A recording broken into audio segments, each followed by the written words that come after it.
essential is a Hindu god in parenthesis. Hindu god for Vedanta. How essential is a Hindu god for Vedanta? Depends on what you mean by Vedanta. So, what is meaning of Vedanta? Well, if by Vedanta you mean that Aham Brahmasmi, I am Brahman, and what is Brahman? This Hindu god is nothing but Brahman. Brahman alone is portrayed as a god. Because as we said today, Bhagavad Gita presents bhakti or devotion to Ishvara, devotion to God as a means of knowledge. Bhaktya mam abhijanati, says in the 18th chapter, by bhakti, by devotion, my devotee comes to know me. And so, the bhakti, worshipping, identifying, what is worship or devotion? Worship is identifying with who you are worshipping. That is what upasana or meditation is. Meditation is a process of identification. If I am meditating upon Lord Shiva, whatever be whether it is form, whether it is name, or some other concept, then meditation ultimately culminates into identification with the one upon whom I am meditating. And so, there were first level. See, when can knowledge take place? Knowledge can take place only when you are experiencing something. Other knowledge doesn't take place. What is knowledge? Knowledge is understanding your experience. What is science? Science is explaining the experiences. You see an apple falling, that's an experience. You explain that experience as to what are the forces, so what is the cause that brings about that phenomenon. In this instance, it is the gravity that does it. So, science is an explanation of experience. So Vedanta is an explanation of experience. You experience everything. It says what you are experiencing is Brahman. So then therefore there is a question of understanding. So similarly also when there is a closeness with what it is that you want to know, because Upanishad says, Yame Vaishavrunate tena labhyah tasyesh atma vyavunate tanam swam. What it means is that Yame Vaishavrunate, whoever chooses the Atma,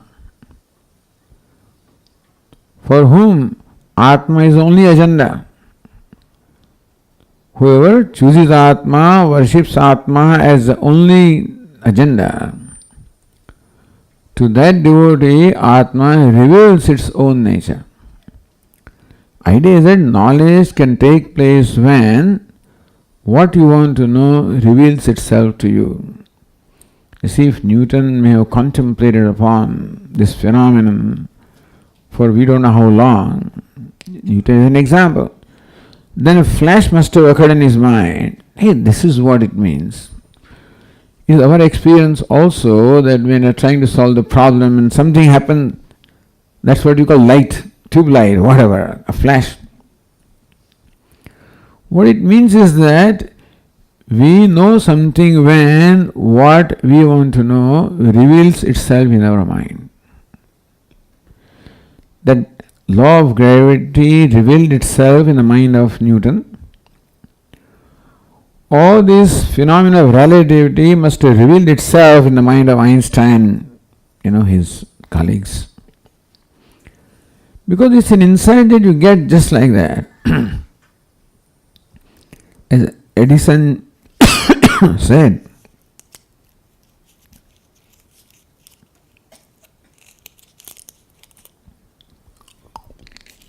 that every invention has been after 9 failed efforts. So those failed efforts reveal his devotion to what it is that he wants to know. And then a time comes when flash knowledge takes place, when what he wants to know reveals itself in his mind. Knowledge is always revealed in our mind, understand? That's why we say that all these mantras, Vedas are revealed in the minds of the rishis. But not only in the minds of rishis, in any mind, at any time, knowledge takes place, an insight takes place. Oh, this is what it means. When that reveals itself. Now, it's difficult for us to know that I knew. Can I call myself author of the knowledge? Or should I, with all humility, say that the knowledge has revealed itself to me?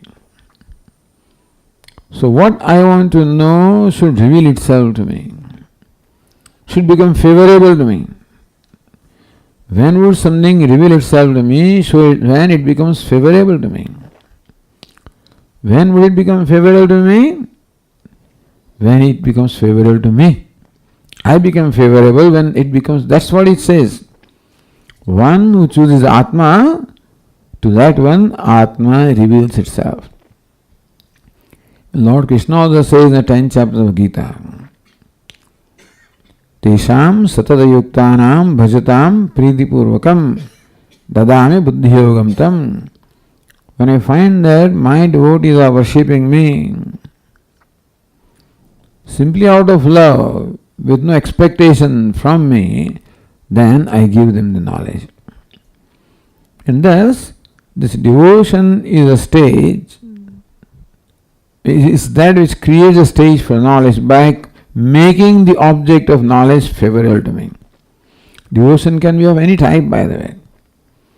Devotion doesn't only mean that I'm offering flowers or all these different forms, including studying Vedanta is a form of devotion.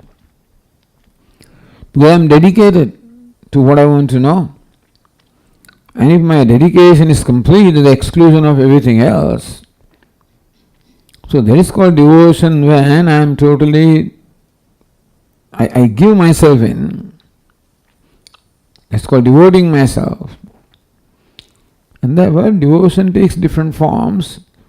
And therefore studying and contemplation with exclusive intention of knowing is also devotion. I am devoted to that.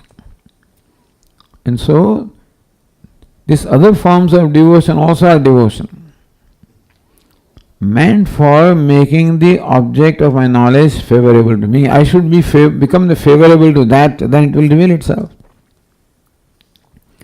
So what we call Hindu God, as it says in inverted commas, is nothing but same Brahman that I want to know. I want to make that Brahman favorable to me. How do I do? By pleasing it. So devotion is pleasing the Lord, so that Lord becomes favorable to me and reveals himself to me. And so this Brahman, which is otherwise, it transcends all names and forms. Upon that we superimpose name and forms. It's not a different entity.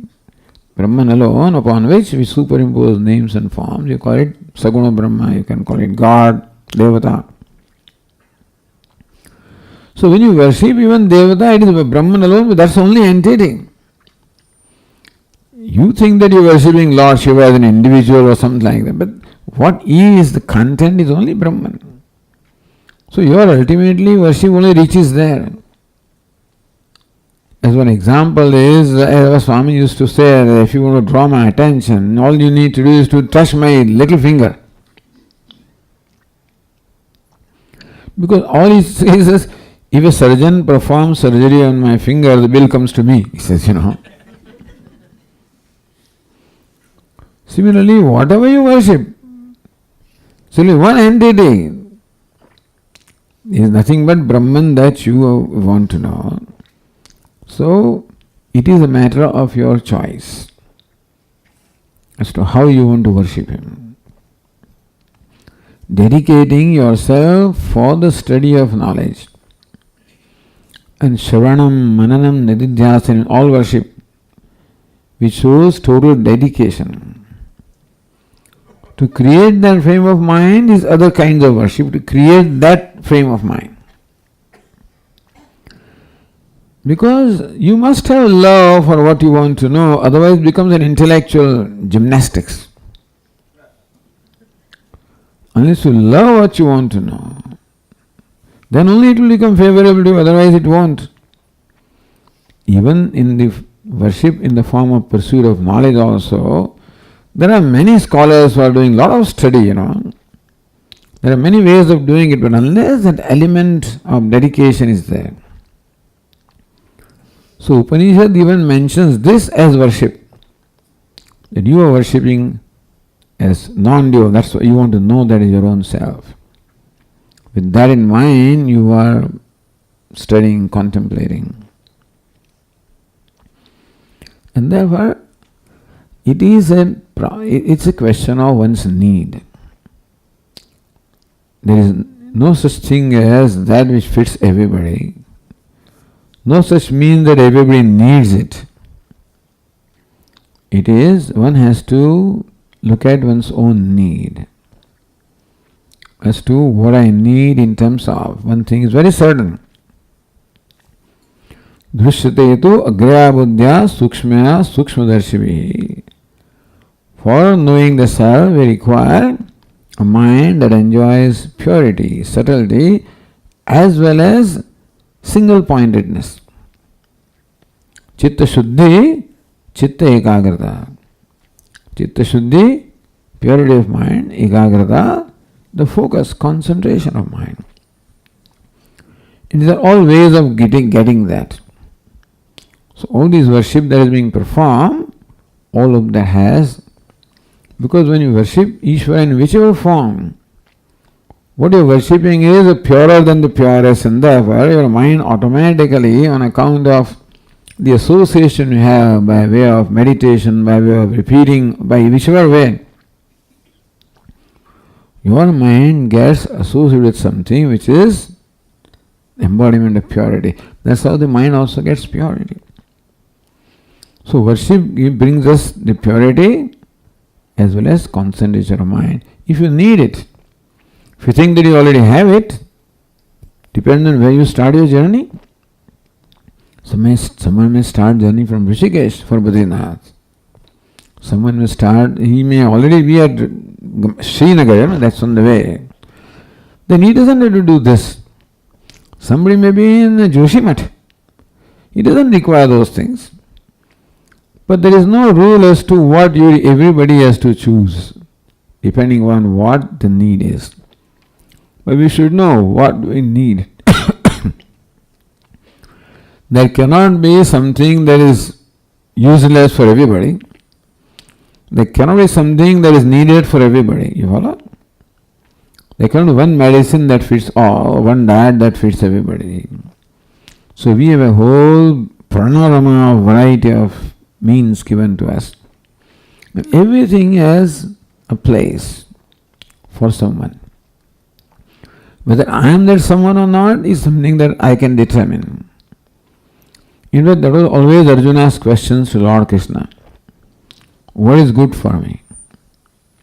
On one hand, you say that knowledge is a means of moksha.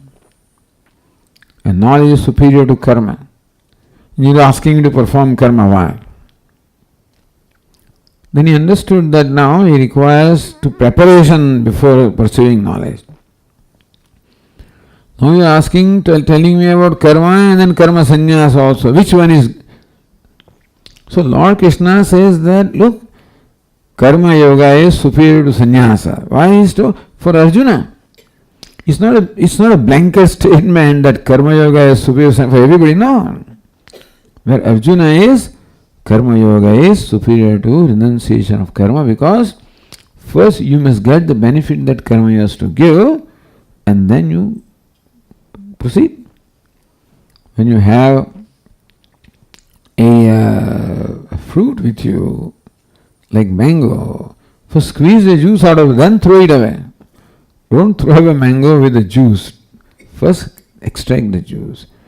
So before you proceed with something, you should have taken advantage of that.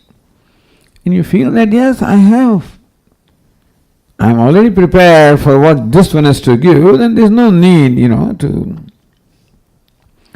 there's no blanket prescription that this should be done, this should not be done, etc. For a given person, yes. But we can't say that applies to everybody.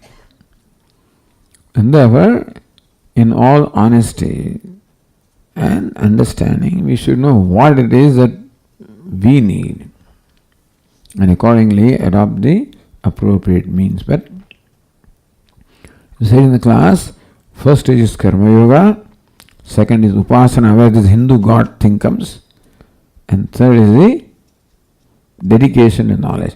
That doesn't mean that you don't study while doing Karma Yoga. That doesn't mean you don't study while doing worship, etc. That doesn't mean that. But emphasis is on one, and others also are included. Karma Yoga doesn't mean that you don't worship, you don't meditate. You do. Meditate doesn't mean that you don't study Vedanta. That also you do.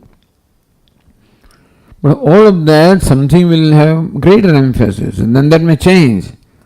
Later on, karma's emphasis will change, and upasana will be more. That also will change, and this, so this is how you mature from one stage to the other. Meaning that we cannot discard something for everybody, nor can we prescribe something for everybody. It will be the individual case. That's how Lord Krishna says. For Arjuna, you, Karma Yoga. For you, devotion to Saguna Brahma. Not yet the contemplation on Nirguna Brahman. So this is how, for Arjuna, and Arjuna always asks like this. When he says, what is superior, Karma Yoga or Sannyasa, he says, what is better for me? Yat shreya etayorekam tanme bruhi sunischitam. What in your opinion is better for me? Please tell me. He's not an academician that he wants to know what is better, what should I do. And similarly also question in our mind should be, what is that I should be doing? And the clarity of all this sadhana also is important, so that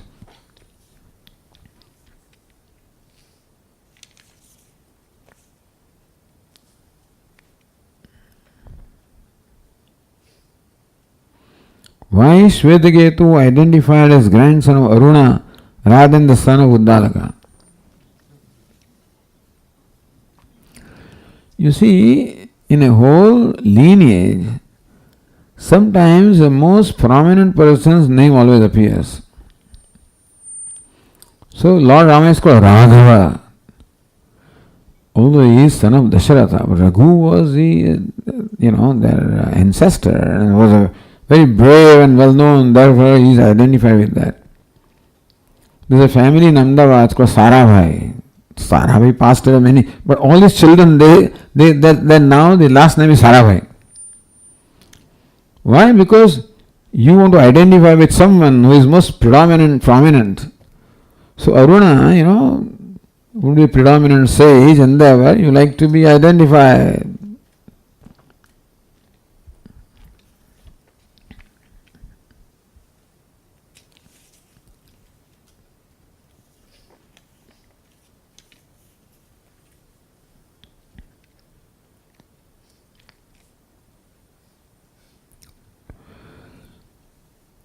How do I know that I am actually meditating and that my mind is not playing tricks?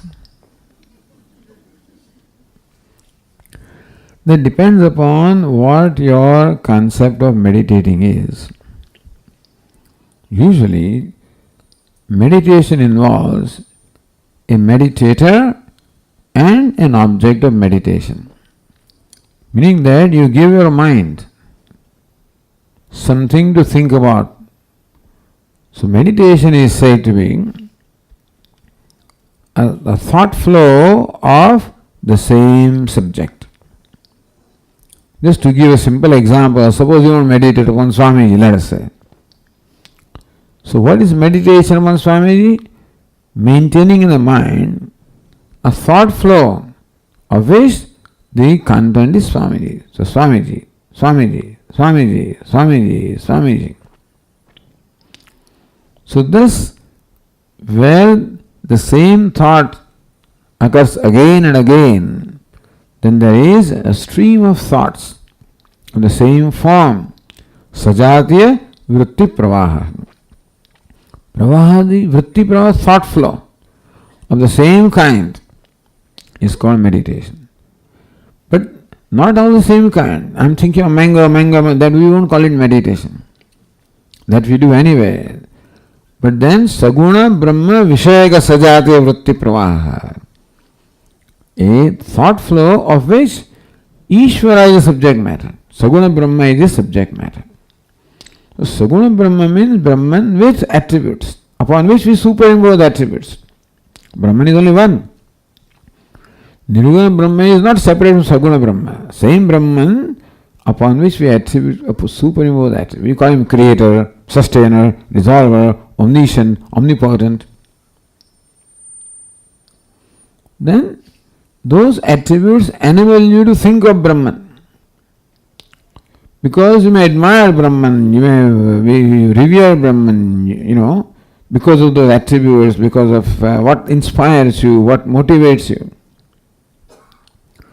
So basically the reason why we meditate upon Brahman with attributes is because those attributes inspire us.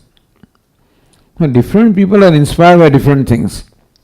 Somebody is inspired by prowess, somebody is inspired by beauty, somebody inspired by love, by good work, etc. Different people have different kind of emotional makeup. So what inspires me may be different from what inspires you. And if I may choose to meditate upon Ishvara or Brahman, God, with the attributes that inspires me, then it's easy to maintain that thought flow. So when can we maintain a flow of thought in our mind? When we think of something that we like to think, basically. It's easy to think of something that you like to think. And there were those attributes which you like to think. If you like beauty, you like love, like freedom, like glory, greatness, etc. And so that is why this Saguna Brahma is given to us with various attributes to help us maintain the thought flow. Because now I am inspired, I am devoted. So with the devotion and inspiration and element enable me to maintain that thought flow. And so when you say meditating, I don't know what it means to you, but in standard terms, meditating means meditating upon something that I like to think of. Ishvara is a name, form, whatever it is that inspires me, which I like to think of. So maintaining that flow, you can maintain flow of the name, form, his glories. And you are meditating when that thought flow occurs. You are not meditating when the mind gets distracted. Mind doesn't play tricks. Mind, poor thing, thinks of what it likes to think. Mind always likes to think what it likes to think. So if we make the mind like this thing, then we will think of that. So first we create the liking in the mind.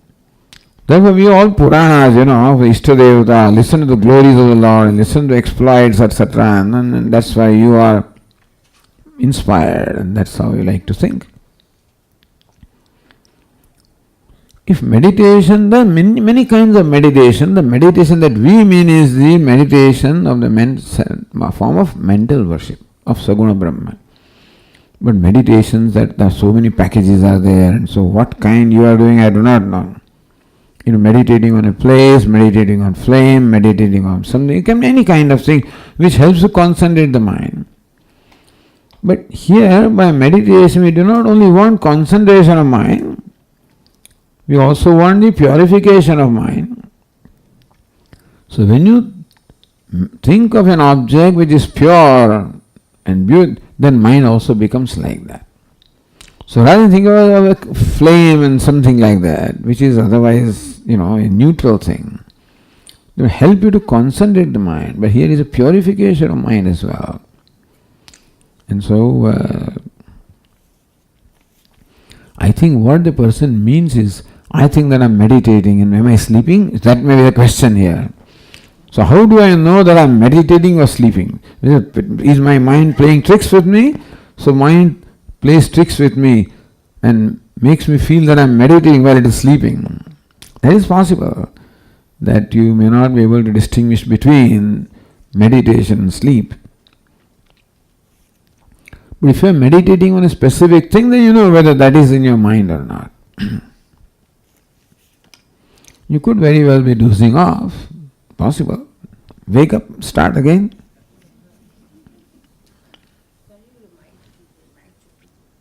Mic nikal gaya. Oh, wait, yes.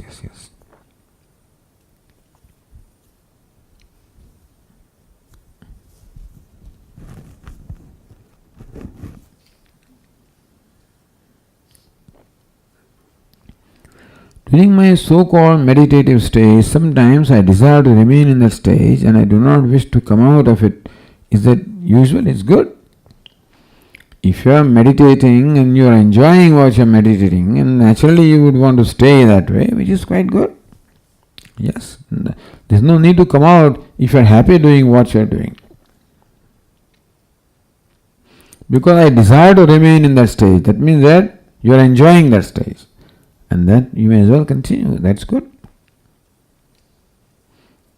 As long as what you're meditating upon is not some worldly thing, that also you can enjoy. But I hope that this is something, a religious thing.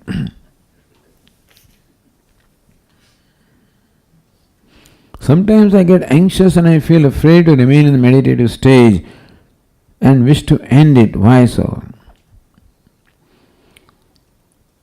Well, Lord Krishna also says that freedom from fear also is one of the requirements. And so, sometimes you fear that you will get lost or you will cease to exist. Sometimes you feel that you are no more, you just become extinct or something.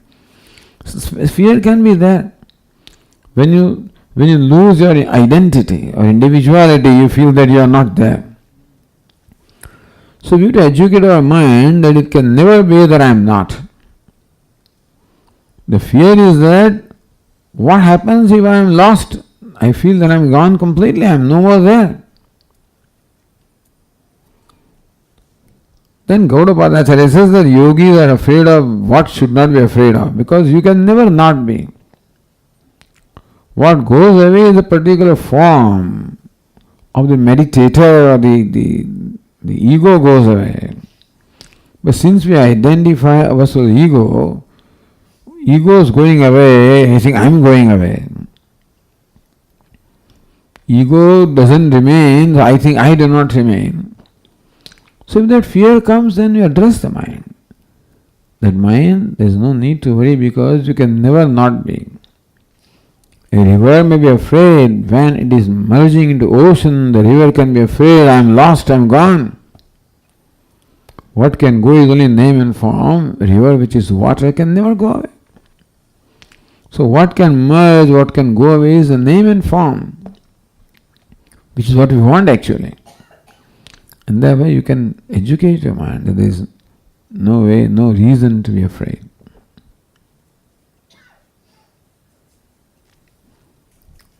Okay, good.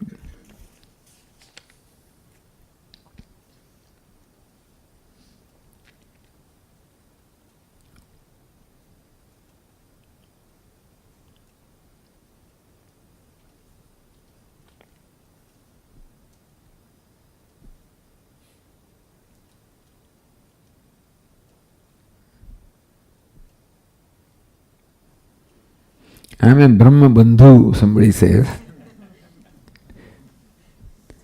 born in a Brahmana family and have not studied the scriptures or whatever, have not studied Vedas. Now at this stage in life when I am retired and very much involved in family environment, etc.,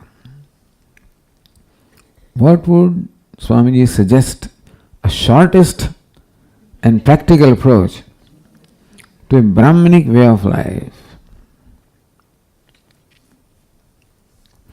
Well, I think the purpose of studying scriptures also ultimately is to know Brahman. And therefore, a Brahmanic way of life is that you are dedicated to the knowledge of Brahman.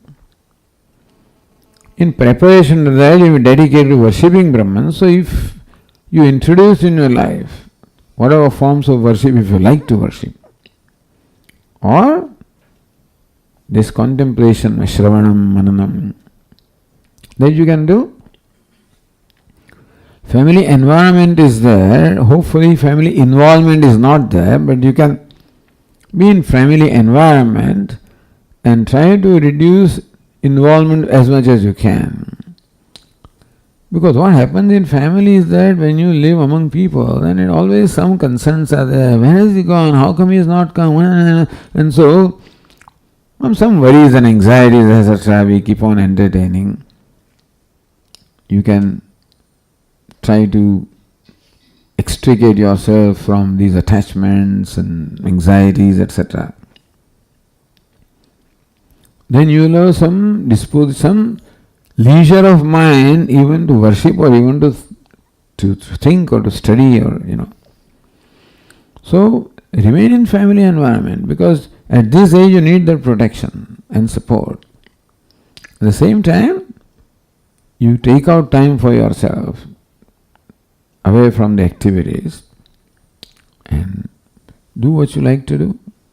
It can be study, it can be japa, it can be puja, chanting, recital, study, listening.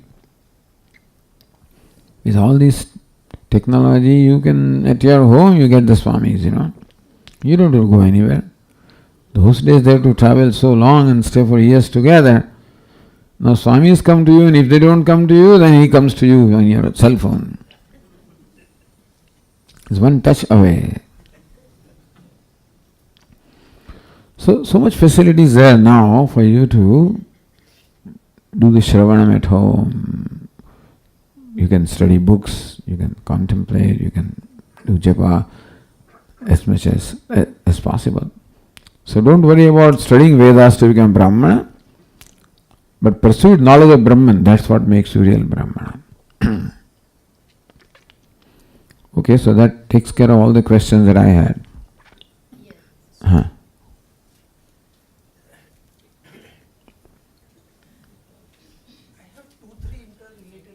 Yep, switch चालू करवा दे.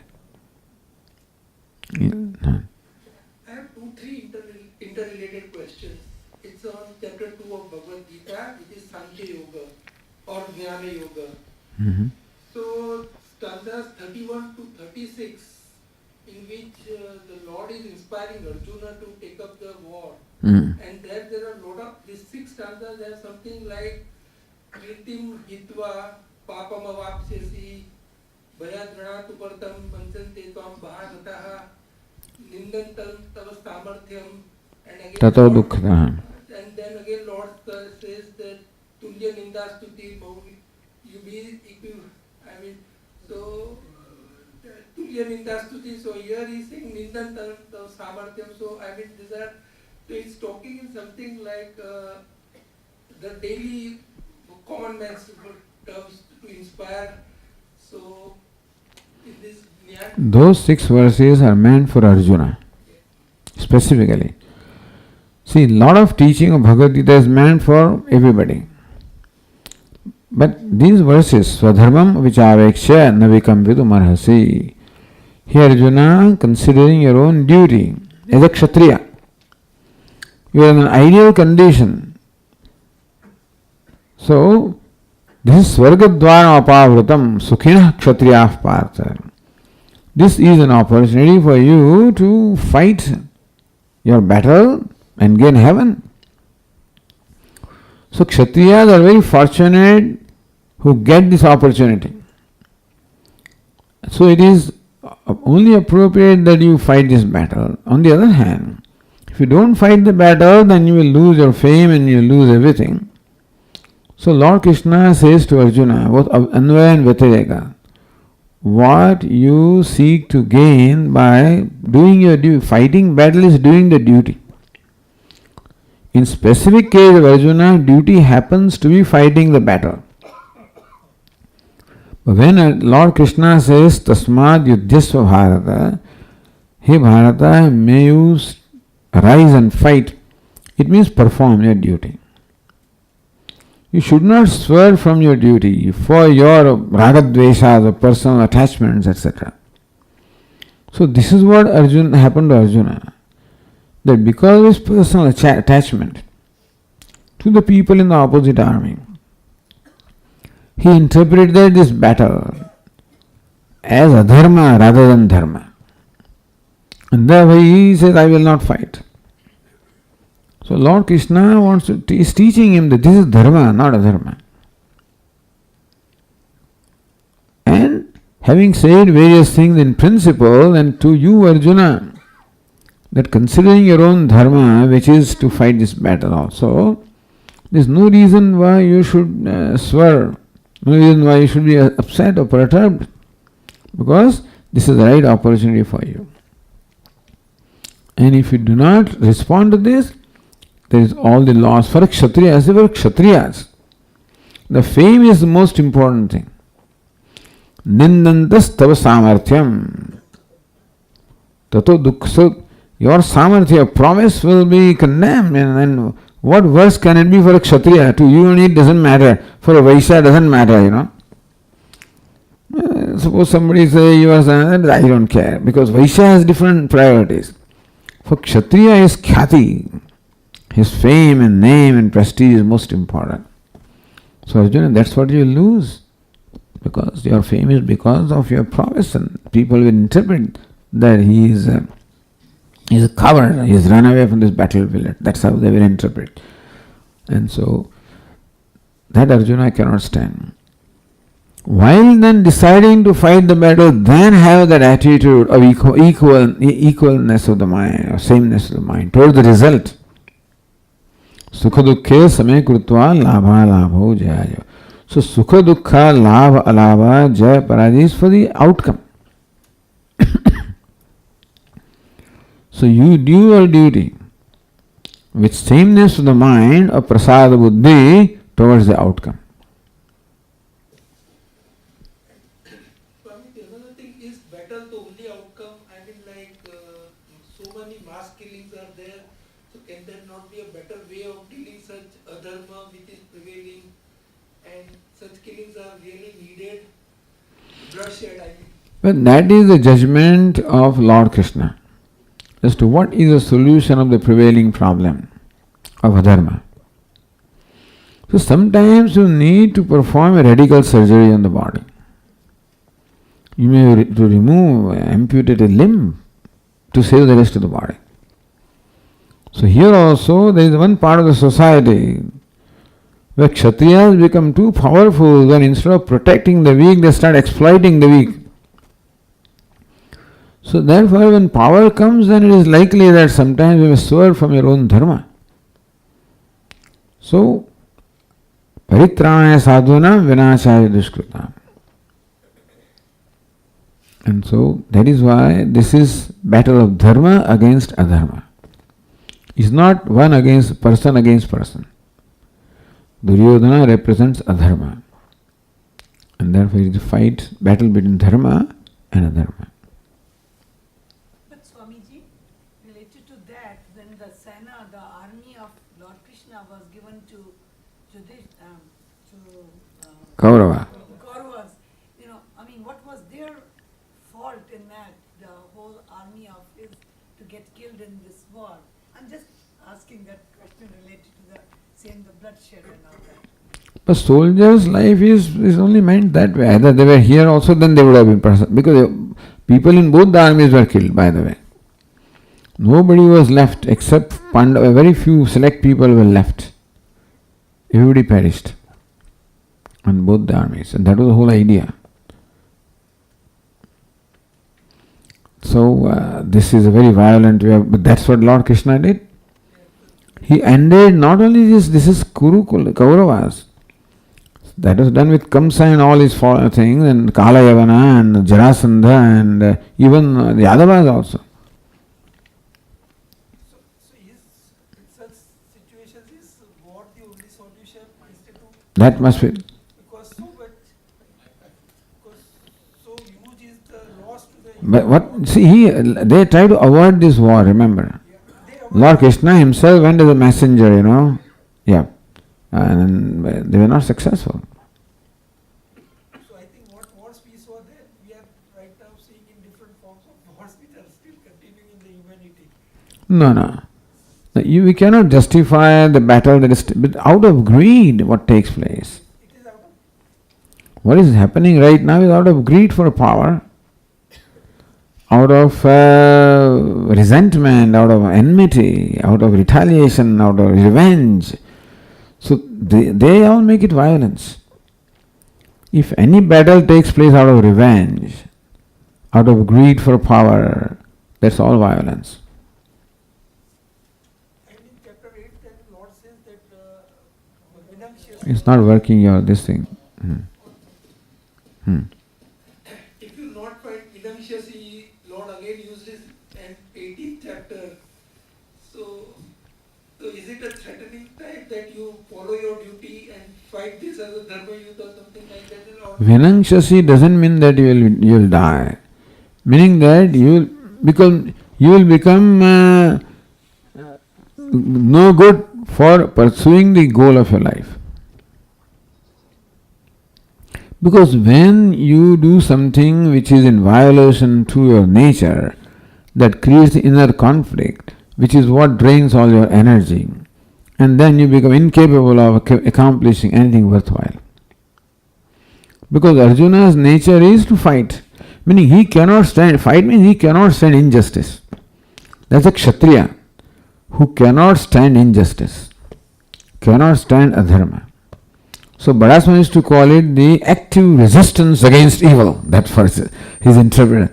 Active resistance, that's what Lord Krishna teaches. Fight means what? Active resistance against evil. If you do not resist the evil, then evil will spread. So this is Arjuna's nature.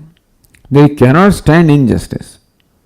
So now if you leave this battlefield with a wrong notion of what is dharma and adharma, and all right, but with the same mind you are leaving, wherever you go, if you find injustice there, you will start fighting anyway.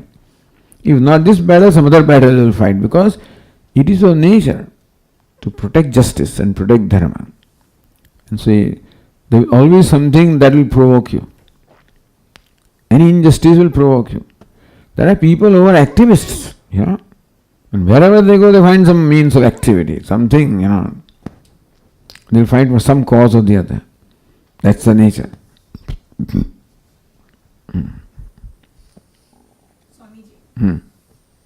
Let us give you the microphone. Yeah, they'll give you.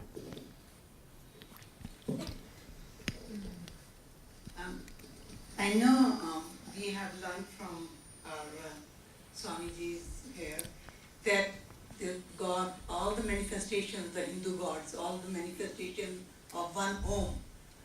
And if we do worship, looking at the altar and just chanting Om as all of them, I had the conflicting answer given by somebody, I don't want to say who, that no, you should have an Isht Devta. That always confuses me. Why I should have an Isht Devta when I can worship Lord Shiva, Mother Goddess, Lord Krishna as one Om. So can you answer that please? It always creates that. But are you worshipping Lord Shiva or are you worshipping Om? I worship them as Om. So you're worshipping Om. Om. That's all. You're not worshipping many. Yeah. So where is the conflict? If you're worshipping one, then where is the conflict? That I should not be. That Om is your Ishtadevata. I Whatever worshipping is your Ishtadevata. Whatever Ishta means something that you revere, something that you love, to are devoted to. If Om inspires devotion from you, that's all. Then that becomes Ishtadevata. Because I was told that no, it has to be one of the manifestations. No, what is the purpose of Ishtadevata? Ishtadevata means a devata of preference. So that makes it easier for you to focus your mind when there is devotion. If your devotion to Om helps you focus your mind, so form doesn't matter. What matters is devotion that is invoked from you. Because there are many other cultures don't have any form. They don't believe in forms. But what is important is devotion. The forms are all given to us to make devotion easier, that's all. But then devotion can be there in whichever way, that's all that is important.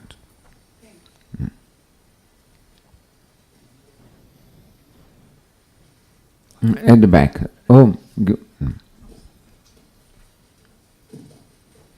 So this morning you were saying that the three obstacles to self-knowledge are ignorance, doubt, and wrong conclusions. And the wrong reasoning takes us to the wrong conclusions, and the right reasoning takes us to the right conclusions. So why is the wrong reasoning so much more common and widespread in the world? Because of ignorance. You are born with ignorance. And ignorance is the source of all the wrong reasoning. Because ignorance results into my wrong, first of all, my false perception of myself. Whereas my nature is Brahman, limitless, I perceive myself as a limited individual. That's a primary false notion. And that is the source of all other false notions. Now why am I born with ignorance? That's what it is. Why do I take this body to be self? That's what it is. So taking what is non-self to be the self is a primary wrong conclusion, a wrong perception. And that gives us all series of wrong perceptions. Why? Ignorance. Why ignorance? No answer. Because we can't explain. Ignorance has no beginning. See, why can be there provided something has a beginning, has a cause. Ignorance is the cause of everything, all problems, but itself doesn't have a cause. Even the ignorance doesn't have a cause, it can be ended by knowledge, thank God. Is there a reason why we're all born out of ignorance? You are born because of ignorance, so you won't be born. There is no need to be born if you are not ignorant. And good. I mean, you are born, so you have to do something, isn't it? So that this project is given to you. Come on now. Become free from ignorance. That's it. That's the real project or the mission of life for a human being. Most people don't understand, and they squander their life in many things. But when you understand that the real mission of the life, a purpose of life is to become free from ignorance, then life gets properly directed.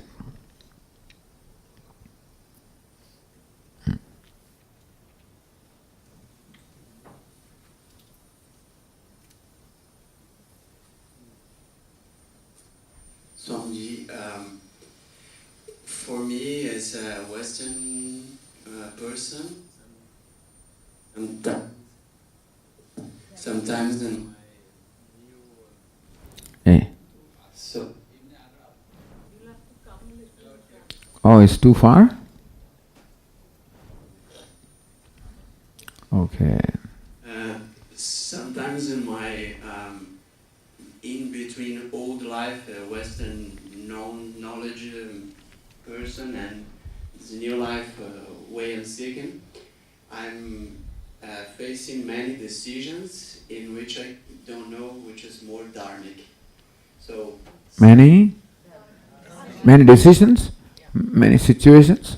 where I don't know which is more dharmic. Many choices, you mean? Many choices. Sorry.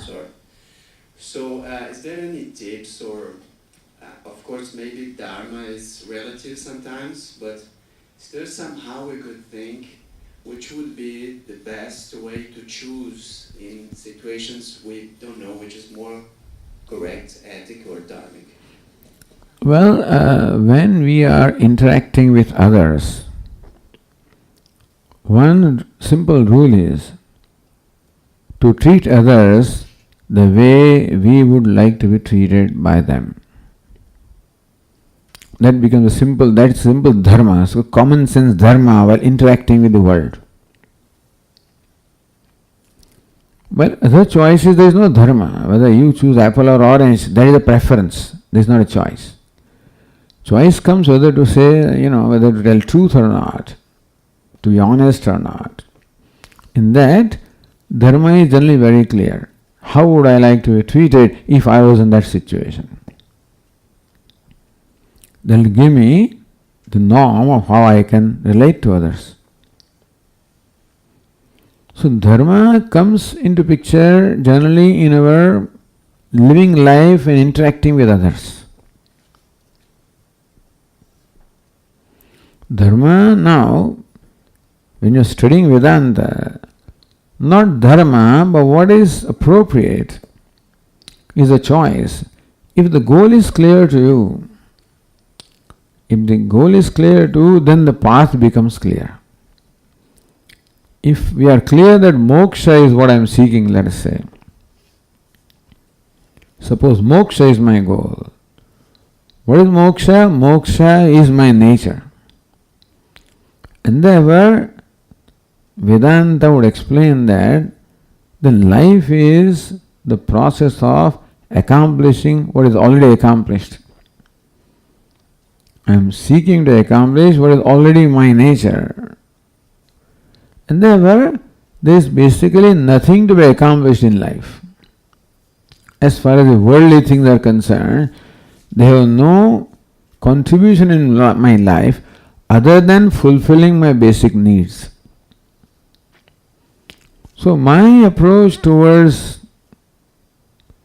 accumulating the worldly things would be whether it is needed or not.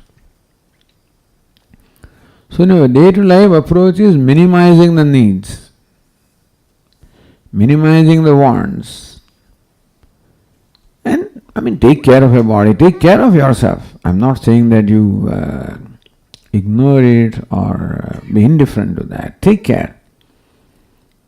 But so minimum needs, minimum demands, one approach. And treating others the way I would like to be treated, another approach in interacting with people. Some of the norms in making choices.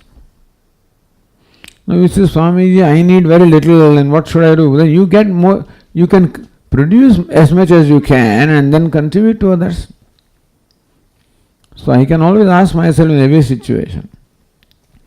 Our Puja Swami used to say that whenever anybody comes in front of me, my first thought is, how can I be useful to this person?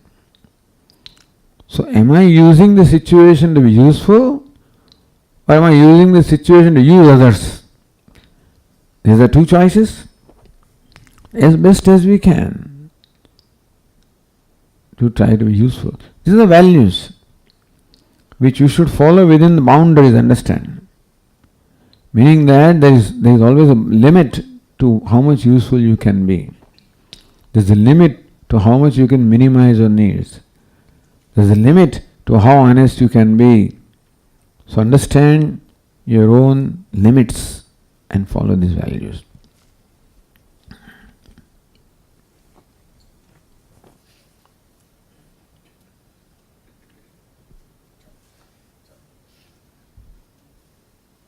Swami, this chapter 11, Arjun says, Yogeshwar, Tato me tvam darshaya atmanam avyayam.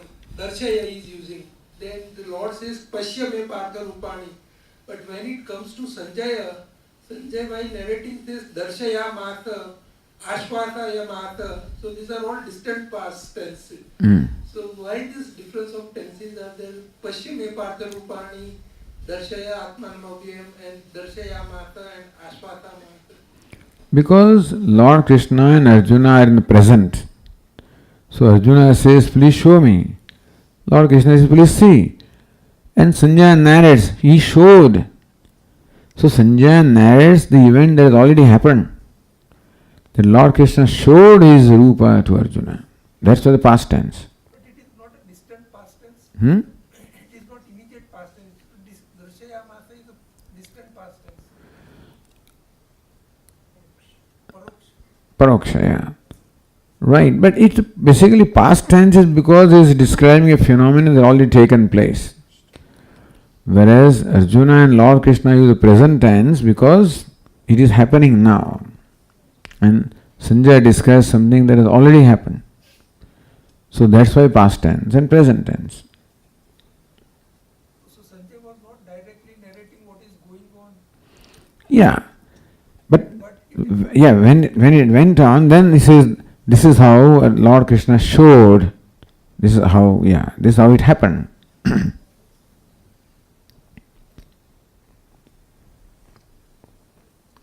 Okay, we can conclude with one bhajan tonight.